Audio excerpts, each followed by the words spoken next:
امروز دادم چند تا از بازی‌های پرطرفدار و بسیار جالب رو بهتون معرفی کنم. پس تا آخر این ویدیو همراه من باشید. بازی اولی که میخوام بهتون معرفی کنم اسمش هست هاگوارتس لگاسی.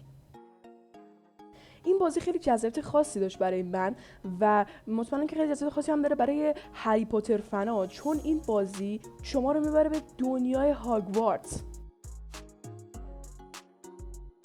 این بازی داستان خاصی روی خود فیلم هری پاتر نداره، ولی قشنگ مثل خود فیلم هری پاتر کل اون محیط هاگوارتس طراحی شده با یه گرافیک فوق‌العاده بالا و تمام افسون‌ها و طلسم‌ها قشنگ مثل همون فیلمه.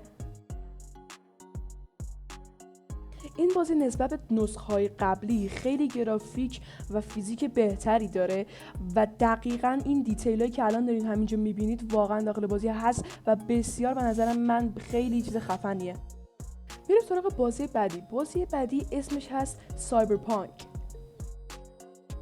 زمانی که این بازی نسخه‌های اولیه‌اش اومد داخل بازار خیلی باگ و مشکلات زیادی داشت که طی آپدیت‌ها این باگ و مشکلات رفع شدن و الان یه بازی خیلی خفنه با یک گرافیک بالا. داستان بازی توی سال 2077 جریان داره و این بازی شباهتی داره به بازی GTA V، فقط با گرافیک بالاتر و شهر مدرن‌تر.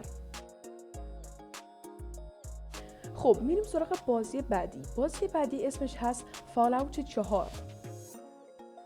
این بازی آخرالزمانیه که طی سانحه‌ای همه افراد شهر مجبور میشن که برن داخل یک زیرزمین.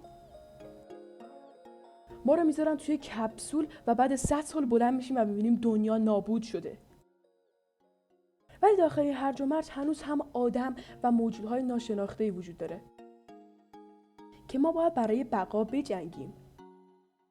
شما برای مسیر پیدا کردن پسر کوچیکتون داخل این مسیر هم آدم‌های بد هست و هم آدم‌های خوب، ولی مشکل فقط آدم‌ها نیستن، کلی موجود و چیزای ناشناخته توی این دنیا هست. شما وقتی که بعد 100 سال به خونه‌تون برمیگردید میبینید که همه چی نابود شده، ولی یه ربات شما از قبل داخل خونه داشتید که اون ربات هنوز سالمه و میتونه با شما صحبت کنه و کمکتون کنه در ادامه بازی. و اینم بگم که شما داخل اون کپسولا پیر نمیشید بلکه یخ میزنید و پسر کوچیکتون رو داخل همون کپسولا ازتون گرفتن و زنتون رو کشتن. این بازی من به شدت بهتون پیشنهاد میکنم.